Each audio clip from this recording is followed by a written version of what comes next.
Oh, Morning. Eh. you say that only slightly more excited than I feel right now. Good morning. And I'm just remembering, welcome to the Sun Dragon Sideshow.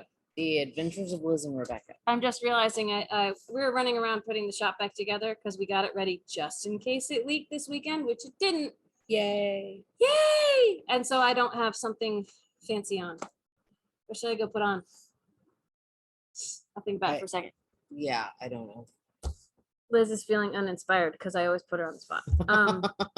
She makes all my decisions for me. No, she doesn't really, but she makes a lot of them. Hi, I'm Rebecca. I'm the owner of Sun Dragon Art and Fiber in sunny and thinking it's going to be warm, but it's not, Brevard, North Carolina. I'm Liz. I'm the minion there. It's going to be in the 60s. You're the what? I'm the minion there. Ah, It's going to be in I heard the 60s. I'm you. And I'm the one who mumbles, so it doesn't matter. Or my parents think I talk too fast. Oh. Doesn't matter that I'm in my 40s. I'm still my parents' child. It's gonna 60s. It's going to be in the 60s. Ooh, if it's slow, we might sit outside and knit today.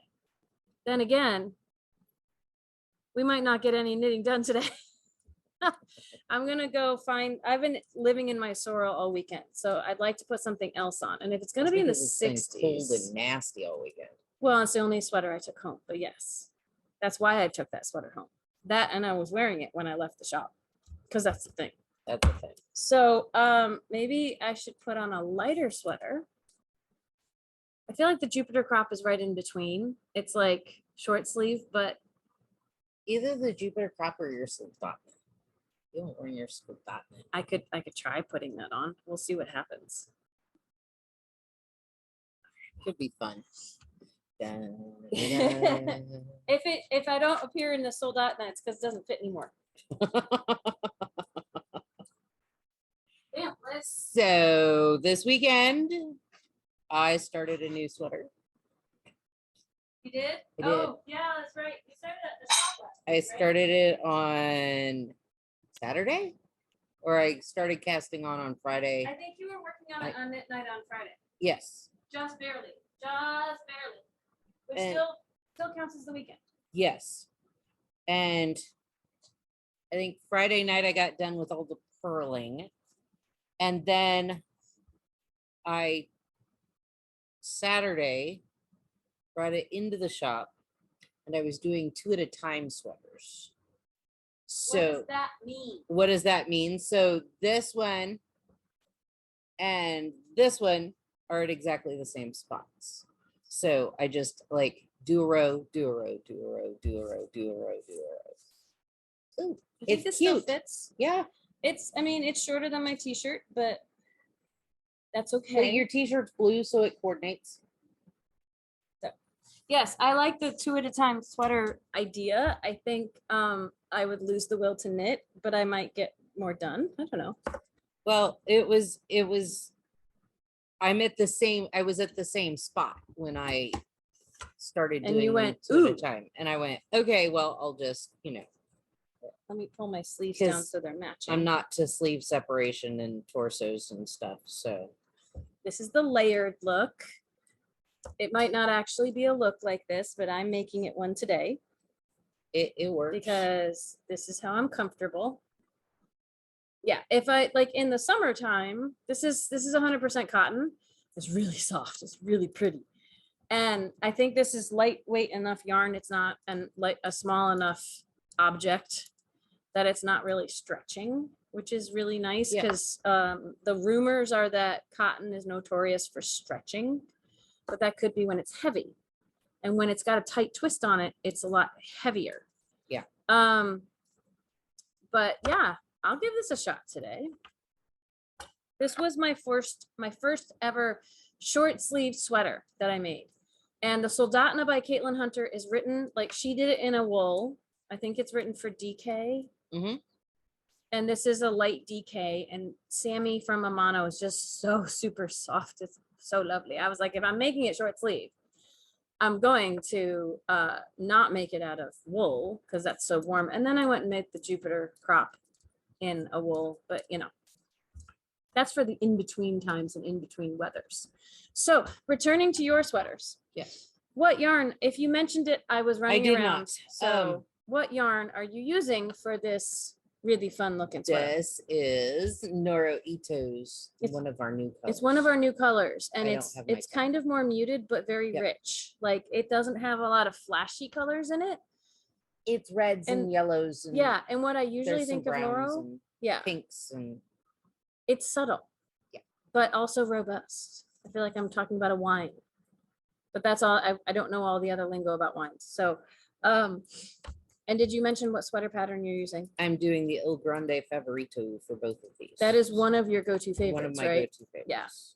And do you modify those quite a bit, or The, how do you? the only modification that I do to them is I do them on a size 11 needle instead of the 10 and a half because I like the extra room. So And you were saying the largest size of hers is not super large. the You're like, largest size of hers would fit me, would fit you. Okay. but not as Which much is not positive Necessarily ease as- super large. yeah, not as much positive ease as I would like. So I just go up a needle size and it works. So. Some pattern writers will be super size inclusive, like going much bigger, and some their sense of size inclusivity is not huge.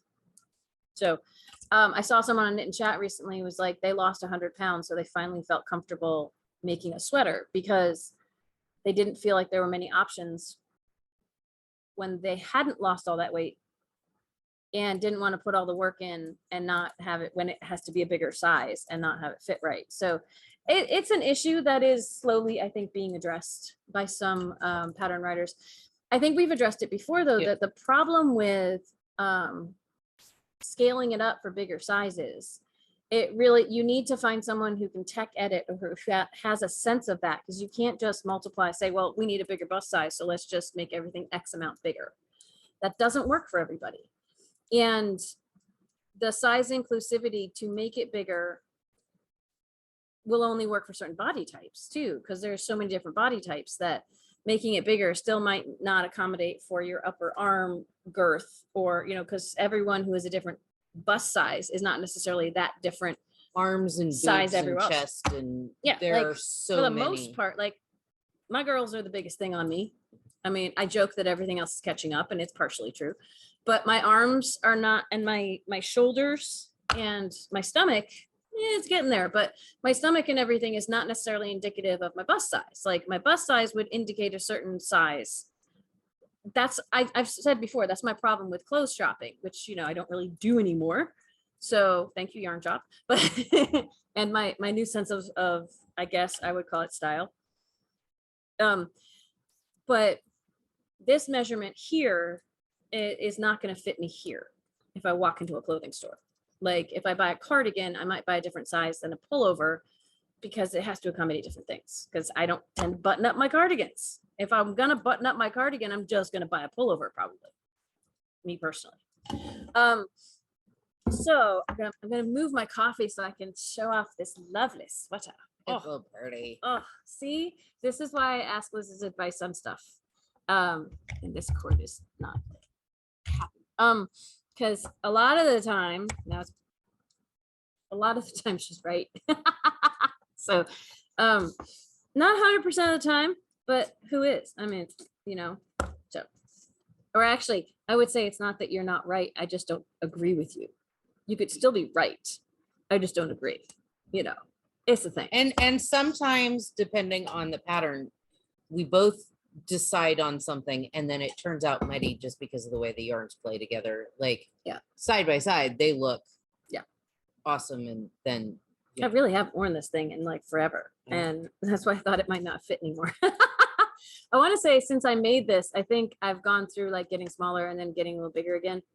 And, it is what it is. So, okay. So your sweaters, I want to continue with you before we turn over to me, because then I have lots of little things today. Some are interesting, some are not as interesting, but, so you're doing two Il Grande Favoritos, and what is going on with this one? This one is fuzzy. So, and soft. I know I've told everybody, but some people might be watching for the first time. Surfing Twitter, and there was this gorgeous, gorgeous, gorgeous 1x1 ribbed fingering weight sweater somebody was wearing. And I was like, you blow up the picture and you go, oh yeah, that's fingering weight. Oh, no way. And yeah. But it was this steel blue and I just loved it. So I wanted a steel blue sweater. And so I mixed 3 different yarns to get the effect that I wanted. To get the steel blue that you wanted. Yeah, there's llama lace. Uh-huh. It's got little flecks of green in it. And it's a fingering weight, It's even fingering though it has lace in the title. Yeah. It's got China blue from Heritage, which is like together they're Both fingering. completely different colors, but Mhm. and then a gray mohair, and all done up together. It looks like a steel blue. It's very pretty. So I want to see the other sweater you have The here other that's sweater- hiding, because you've made some progress. I have. I like that it's in a zombie project bag. It is. Can you show? Do you mind? I don't see? mind showing the project. Who bag. did that come from? Where'd Weird you get Sisters Yarn Emporium off of that? Etsy. Weird Sisters Yarn Emporium on Etsy. They're in Aberdeen, Washington. Cool. Not a product we have in the shop, but that's okay. I like it because it says buying yarn I'm not buying yarn, it's a tradable currency for the zombie apocalypse. And then it has 2 zombies. It has Pearl, who's knitting, and Stitches is crocheting. Oh, nice. There you Yeah. go. Oh yeah, I see the hook. Awesome. Yeah. And their empty brain cavities is where they're holding their yarn. Yeah. I think that's fantastic. So they're Like- they're the same girls who designed the green zombie apocalypse yarn. So I was like, ooh, I need the zombie bag to put my zombie sweater in, and yay. So I worked on this yesterday and I got a bunch more done. There's the top of the biohazard. Oh my gosh, that looks awesome. Symbols. The cool thing is there's all my The backside of letters. color work can be really, really interesting looking. And you are trying the ladder back jacker Yep. technique that I'm doing on my polyrhythm, because we discussed this and I said I think it's gonna be a good option when you have super long floats. Yeah. It makes the backside of your work look super dense, but it doesn't really show through. Can you show No. the front side again? Yep. It doesn't really show through on the front. It's really pretty cool. And this is something I didn't know about like a couple months ago. So Yeah, it's it probably would have been better, like easier on yarn amounts and whatnot if I had done intarsia. But because I've never done intarsia and I've done Mhm. color, stranded color work, I was like, what? You didn't change your hair up, did you? No. Okay. Because it looks darker. It's wet. Oh, sorry. I was like, did That she and the take top- some color out or change some No, color the up? Or- very- I'm the sorry. I'm very- squirreling. The very, very top of it is just dark blue. Yeah. And then underneath. Oh, that's why you've been I've been holding, wearing you've it been up. wearing it. Okay, go ahead. It's fine. Um, It's good. It's just yes. Mhm. Sorry. Why are you sorry? I I don't just got know. distracted. That's my problem. That's my personal problem. No, Go ahead. I don't know. It's just So- it's what we say. Okay. Yeah. So it's been fun. So I am. This is the inner ring on the That's really cool. biohazard symbol. That's gonna be fun. Yeah. That's gonna be a creation. No, I have stuff in my hair, but I don't know if it, oh look, it kind of shows up. Yeah. Erin came and fairy haired me on Saturday. She came to the Brevard Racket Club. We used to host Erin from Mountain Fairy Hair here in the shop once a month. And we haven't done any public events since COVID began, like group events where lots of people might show up. And maybe in the spring, maybe, but until then, if she's coming to town, we will let y'all know. We will encourage people to take appointments over at the Racket Club. But I got, I almost knocked over my coffee. I got sparkles in my hair. It's just funny because I always wear my hair up in the shop because masks and things, like, unless I do that, no one's probably gonna see it, but that's okay. I have it. I lost one strand already. It's set. the weak will not survive. So the one, any of them that don't get tied in tight enough or are on hairs that we're gonna go anyway, because we all shed. Yeah. Those tend to go first, and then the others hang on for a really long time. And I gotta say, not all fairy hair is equal. And both the product that Erin uses at Mountain Fairy Hair and her ties are so super strong. They're tied to one strand of hair, by the way, for people who've never seen fairy hair before. And it really does. I mean, I lost a strand, but I have a lot more, and it really does stay in. It's really cool. So anyway, so you're like in Sweater Central right now. I am. That's cool. I am. That's very cool. We'll see what I get done before it gets too hot to play with sweaters. Well, I'm gonna play with stuff year round, but I get As it. we do. Yes, I get it. So okay, where to start with all the crazy stuff I attempted? Oh, just a side note. Yes. I do know with my zombie apocalypse sweater that should there be a zombie apocalypse, I can't wear it because it's bright neon green saying, "Hey, I'm over here." So It's not camouflaged. I've had several people at the shop go, "Ooh, I like that sweater." And it's your zombie apocalypse sweater, and I get it, but you can't wear it during a zombie apocalypse. No, I know that. Like, Or maybe you Yeah. just want to be a zombie. I mean, no, just join them. I don't know. Now, okay, so this morning I'm at a point that actually this wasn't this morning. It's just 2 mornings ago on morning meditation. I'm at a point with some of my shawls and sweaters and stuff that the rows are getting long enough that I work for a couple hours on them and feel like I've made no progress. Because it's just, I mean, I will. It's slow but sure. It's like the tortoise and the hare. I'm at tortoise point on so many of my projects. But what's cool about this guy is the color that the yarn ball is now. Like, is totally different, right? Yeah. And is about to head to some bright yellow. This is my Rosa Canina that I feel like at this point I've been working on forever.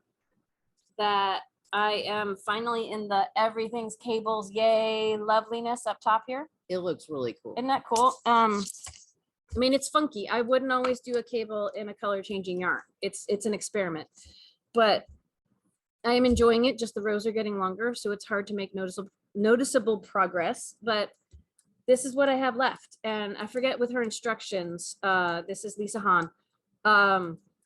If there's a spot where there's going to be a little more ribbing right at the very top, if I follow her instructions. And at some point soon, I hope to finish this. I have a whole bunch of these asymmetrical triangle shawls on needles, and they are kind of hard for me to wear the way I wear shawls. So they're more about process than product for me. Like a sample for the shop to say, here's what happens when you knit with this yarn. I think it'll be a lovely sample to put up in the shop somewhere, but I may not wear it a whole bunch. And it's kind of Sun Dragon-y colors, kind of. So this is what I'm knitting with now is the old batch. So it's going to be interesting to see what it does. We got new batch stuff in, and I think we were talking on Thursday about how the new batches of this yarn are more like the old batch in that they're not as fiery bright. But you never know, when you knit them with them, you might see some bright patches. So this morning, what I did was my Aveena sweater, which is on knitting needles and barber cords. This is another one that I was like, I did 2 or 3 rows on it, and I feel like it's not a whole heck of a lot bigger. No. But it's gonna take a little while. So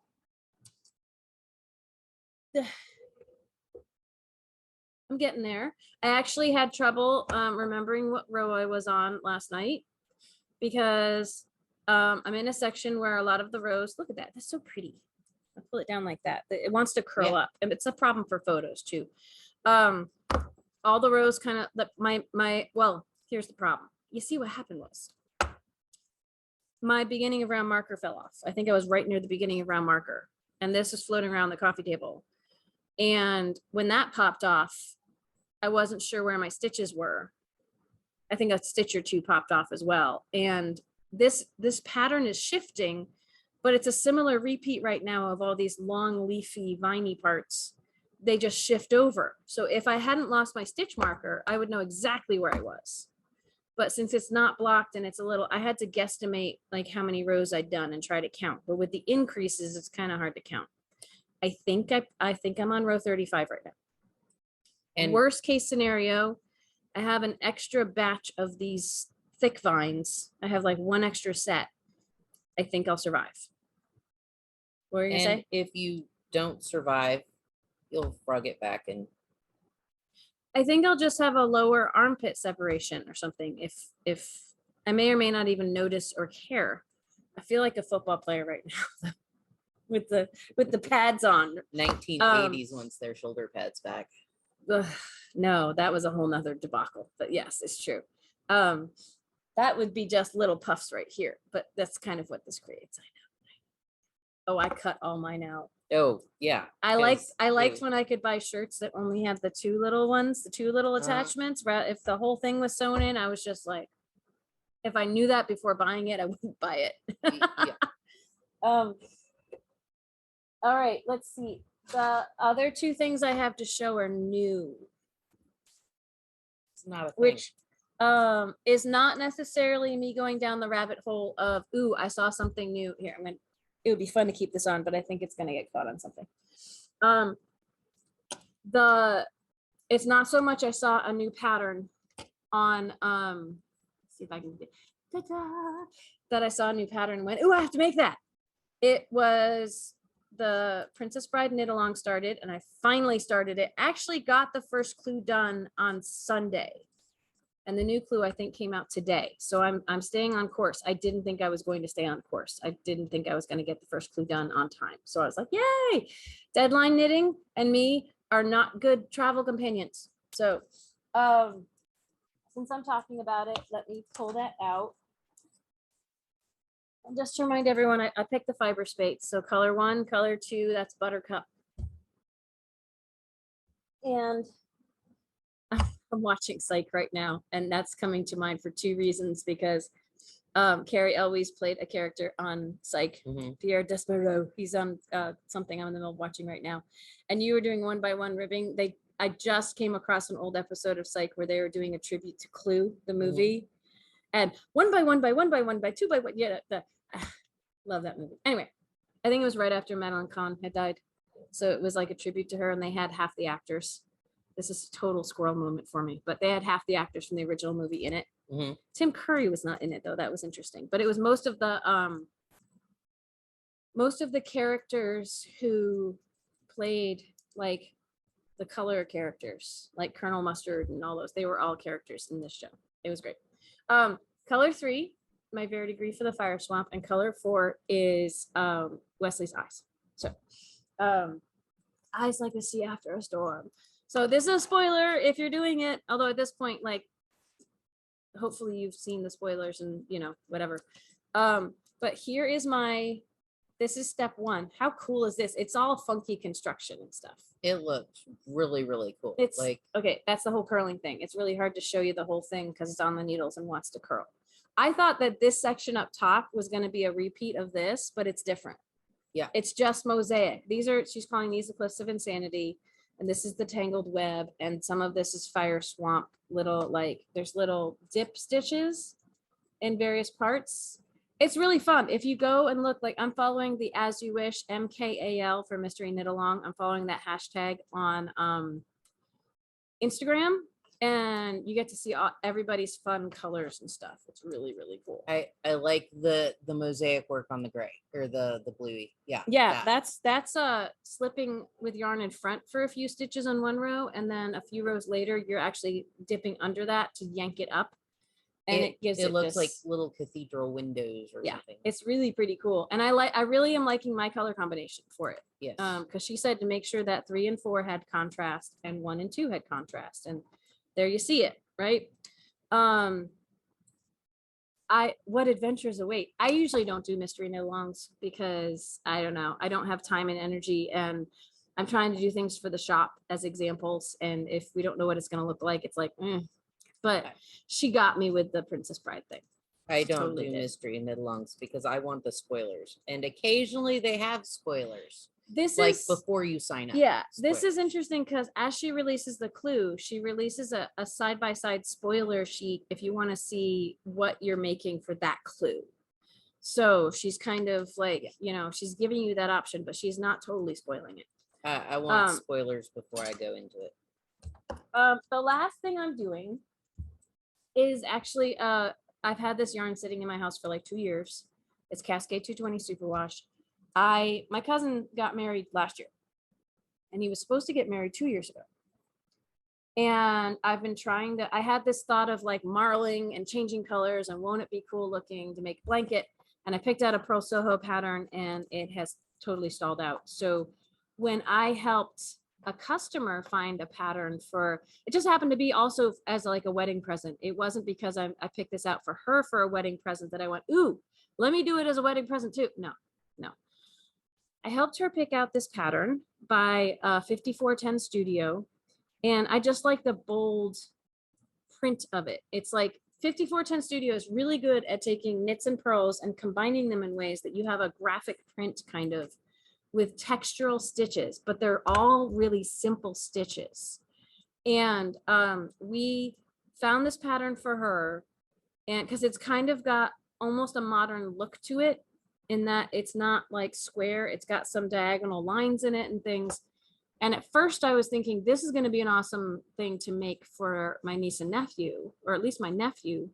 And I might still be doing that with different colors or different yarn or something. But then I thought, oh, that languishing project, maybe it will look cool. I wasn't sure if it would show up in the marling, and we can, give me why. we can all judge for ourselves and probably have different conclusions on it. But my idea was to take a lot of semi-neutral or semi-neutral colorways of Cascade 220 and hold them together, 2 different colors together. And every time I ran out of yarn, only switch one color. So it almost kind of fades, but not quite. And the original pattern I picked was going to have 2 different colors working at one time. And I had all these visions, but I wasn't liking it. And this pattern, actually, it's reversible. So it's kind of cool. So it's part of the reason I haven't done a whole lot of other stuff is I actually started to get going on this, and I have until like July before we hit the 1-year anniversary where I should try to get him a present. But if I got it done before then, that would be cool. So I'm almost through my second batch. This is how much I have left of my second 2 skeins of color, and it's a smoke heather and charcoal. And I started with charcoal and light gray. So the charcoal is the color they have in common. And it's super, like, this is one of the things I was talking about. Oh, yeah. I might have only told Kara about that. Yeah, no, we've got some splitties. We got some splitties and some things from the yarn being in my old house for a while. But this, I'll spread out one section of it so you can kind of see. It might, like, some of the stitch work will be lost because of the marling. And some of this is kind of poofy because it hasn't been blocked yet. But it's got these, like, if I pull this out, it's got this diamond texture. They're kind of, it's not quite a trapezoid. It's a quadrilateral, right? Is it a rhombus kind of? It's got, you know, like a straight line here and a straight line here and a diagonal. And like, there are 2 sets of parallel lines in this 4-sided figure. And that's where my geometry fails me. Right. But see, the cool thing is you're doing 2 rows that are identical, so it's reversible. I'm kind of loving this. And so when I run out of these 2, which I may or may not get across the whole row, I stopped when I was done with a row so I could bring it in and not have it like in the middle of a row. But next I'm going to do the smoke heather with, I think I have like the West Point heather, which is a blue, which is a pretty soft, like not, it's a heathery blue that's not super bold or anything. So that's the next color shift, but it's not a fade really, right? Because like you can tell there's 2 distinct stripes of color, but there's overlap between those 2 stripes of color. So I'm going with it. I like it. I think it's work, you know, it'll be a striped fade because it'll be interesting. Yeah. In hopefully a good way. I have 208 stitches on here. So I'm on a 40-inch needle, but look, it's like roughly like a skirt. When I stretched it out on barber cords for a picture the other day, when I was only on the first skein of yarn,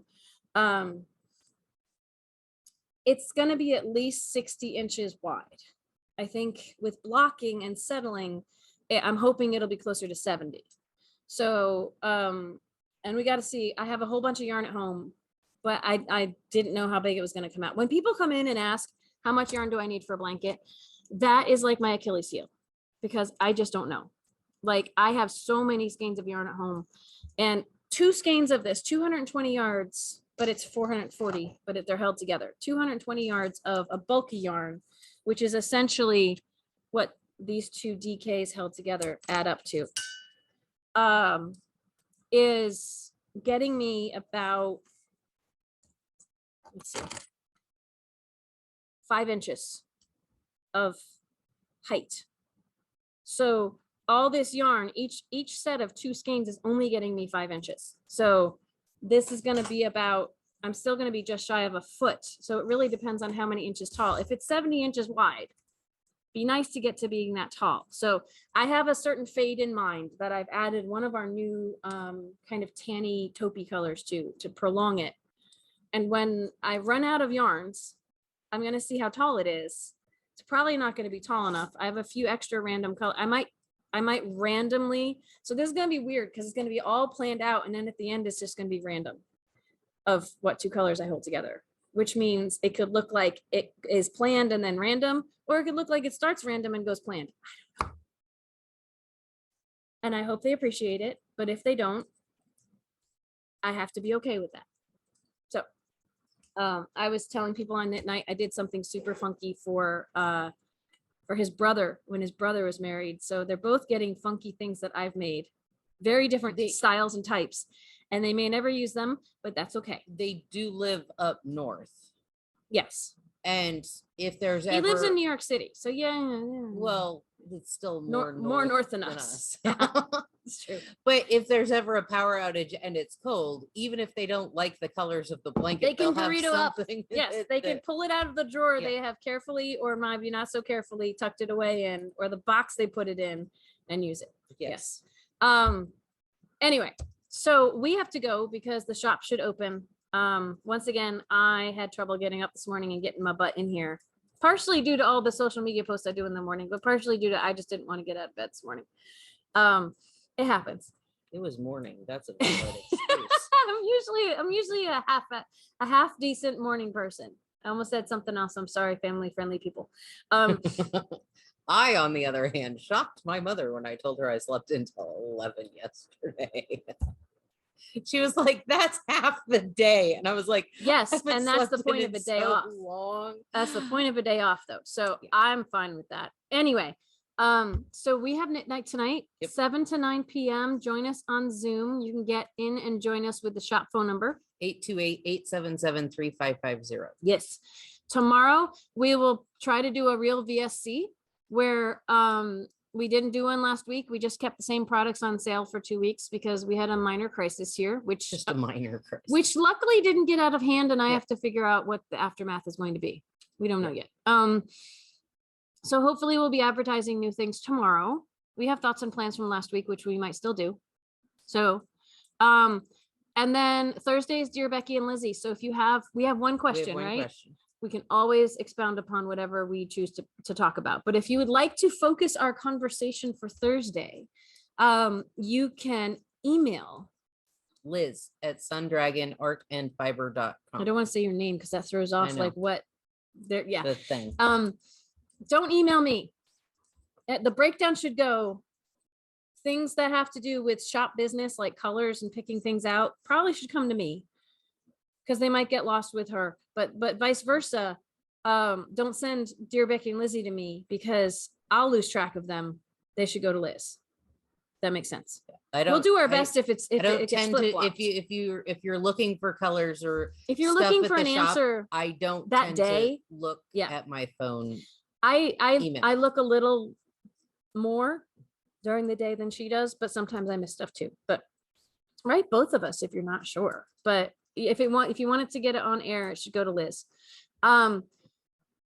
And what was I going to say? If you want to send us a letter or a card, it probably won't go on this week, but it could go on a future week. So you can, I just remember something else, but you can write us at squirreling, Dear Becky and Lizzie, Sun Dragon Art and Fiber, 35 South Broad Street, Brevard, North Carolina, 28712.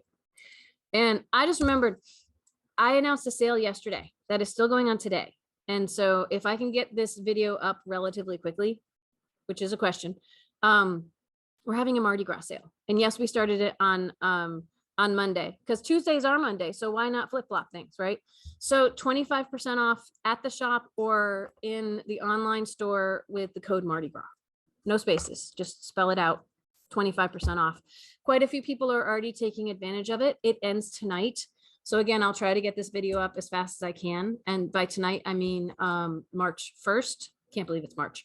Which today is Mardi Gras. Today or Fat Tuesday or Shrove Tuesday, depending on how you celebrate or if you celebrate. I was kind of pulling more on the just the wee holiday rather than any religious connotations, but it does have religious roots.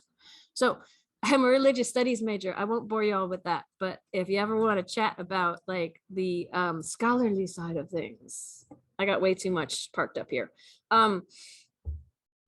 Yeah, we got to go. Yep. So we'll see you tomorrow. Bye. Like, subscribe, ring the bell, all the fun stuff. We're Patreon.